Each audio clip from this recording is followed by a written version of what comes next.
እሺ እድሉ ስለተሰጠኝ አመሰግናለሁ። የሰባት ለሰባ ክፍለ ጦር አምስተኛ ሻለቃ አስተዳደር ነኝ። ያው እንግዲህ ብዙ ጓዶች እንደገለጡት ብዙም ብለውታል። ነገር ግን እኛ እንደ ሻለቃ የሚሆን እንደ ክፍለ ጦር በጣም አቅማችን እያጠናከርና ተሻለ ደረጃ እየደረስን ያለን ክፍለ ጦር ነው። ነገር ግን እነ ያሬድ ነጉ የሚባሉ በተለያዩ ሚዲያ ላይ ብዙ ነገሮች ያወራሉ። ብዙ ነገሮች ስለኛ ደካማ ነገሮችና እንደተበተነ እንዲሁም እነ ኢሳያስን አንድ ሻለቃ ይዘው ነው የተገነጠሉት እስከ ማለት ከላይ የነበረውን ስራ እነ ኢሳያስ በመቃወምና ክፍለ ጦራችንን እንዲሁም ህዝባችንን እና ሰራዊታችንን በዚህ መንገድ መቀጠል የለበትም በተሻለ ደረጃ መቀጠል አለበት ባሉበት እናንተ ለኛ አታስፈልጉም ብለው ከትክክለኛ ቦታቸውና ለአማራ በታገሉ አወርደው እዚህኛ ደረጃ ይገኛሉ።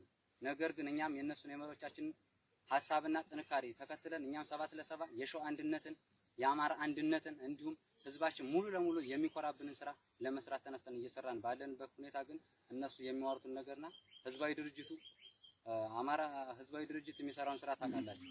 ይህ ነገር ግን በእኛ ዘንድ ተቀባይነት የለውም። ይህ መሆን እንደሌለበት እኛም ደግሞ አምነን ተነስተናል። ስለዚህ ህዝባዊ ድርጅቱ የኛን አመራሮች አስሮብናል። የተለያዩ እነ ሰይድ የማመን ሌሎች ሞተ ብዙ አመራሮች አስሮብናል። ስለዚህ ከዚህ ድርጊቱ ሊታቀብልን ይገባል። ይህ መሆን የለበትም። ለአማራ በታገለ ለህዝብ በታገለ ለህዝብ በሞተ ይሄን ማድረግ ስለሌለበት ከዚህ ስራውና ከዚህ ድርጊቱ ሊታቀብ ይገባል። እኛ ሻለቆች ሙሉ ለሙሉ ስድስቱም ሻለቃ ከበላይ አመራር በዘመቻችንም በአስተዳደርም በኩል የሚመጣውን ስራ እየሰራና ተልኳችን እየተፈጸመን እስከሆነ ድረስ ሌላው ወሬ ምንም እኛን ሊያንበረክከን አይገዛም። ምክንያቱም 7 ለ7 ከዛሬ ነገ ተሽላ የተሻለ ደረጃ ደርሳ ራሷንም በተሻለ ደረጃ የምታስጠራ ትልቅ ግዙፍ ናት። በስንቱም በአራቱም አቅጣጫ የምትታወቅ ክፍለ ጦር እስከሆነ ድረስ እኛ ይሄንን ነው የምንፈልገው። የአማራ አንድነትን የሸዋ አንድነትን ነው የምንፈልገው። የአማራን የሚደሰትበትና ህዝባችን አንድ የሚሆንበትን ነገር ነው የምንፈልገው። ከማንኞቹም ትክክለኛ ስራ ከሚሰሩና የአማራን አንድነት ከሚሰሩ ወንድሞቻችን ጋራ 24 ሰዓት ቀን ከላይ እንሰራለን። እኛ ለወሬ ጊዜ የለንም። እስካሁን 7 ለ7 በተለያየ ሚዲያ የማትወጣው ስራ ላይ ስለሆነች ነው። ግን በወሬ የሚያምኑና በፖለቲካ የሚያምኑ በወሬ ላይ ብቻ ስላሉ እኛ ግን በስራ ነው የምንታወቀው። ነገም ዛሬም ስራችን ላይ እንገኛለን። ጠንክረን ከዛሬ ነገ የተሻለ ነገር ይዘን እንመጣለን ነው። አመሰግናለሁ። አመሰግናለሁ። ፋኖ አማራ ታዘዘ እባላለሁ። የ7 ለ7 ክፍለ ጦር ህዝብ ግንኙነት ኃላፊ ነኝ። እንግዲህ ሰሞኑን እየተናፈሰ ያለው 7 ለ7 ክፍለ ጦር ተበትናለች እና አርበኛ ኢሳያስ አንድ ሻለቃ ይዘው ተስልጣን የተገፉ ምናምን የሚል ዲስኩር በሚዲያ ላይ ሶሻል ሚዲያ ላይ አይተናል። አሁን ያለንበት ሁኔታ ምንድነው? 7 ለ7 ክፍለ ጦር አልተበተንም።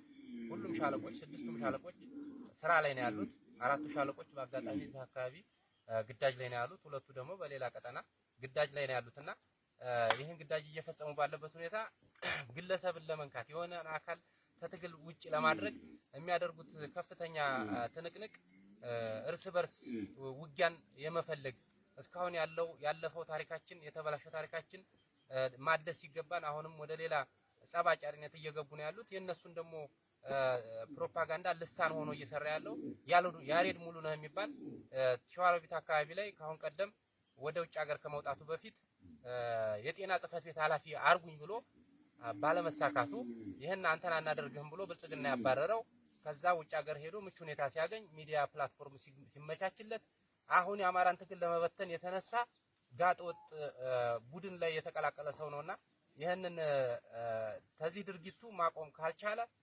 የአማራን ህዝብ የአማራ ፋኖም ሊቃወምልን ይገባል። ይሄን ሰውዬ ማለት ነው። እኛ መሬት ላይ እየተዋደቅን ጠላትን አንገት እያስደፋን ያለነው ሚዲያ ላይ እየተንጫጫን ስላልሆነ በየጊዜው እየወጣን ለአንተ መልስ የምንሰጥበት ጊዜ የለንም። ስለዚህ ያለውን ነገር ጋብ ብታደርገው የሚል ሐሳብ ስላለኝ ነው። አመሰግናለሁ።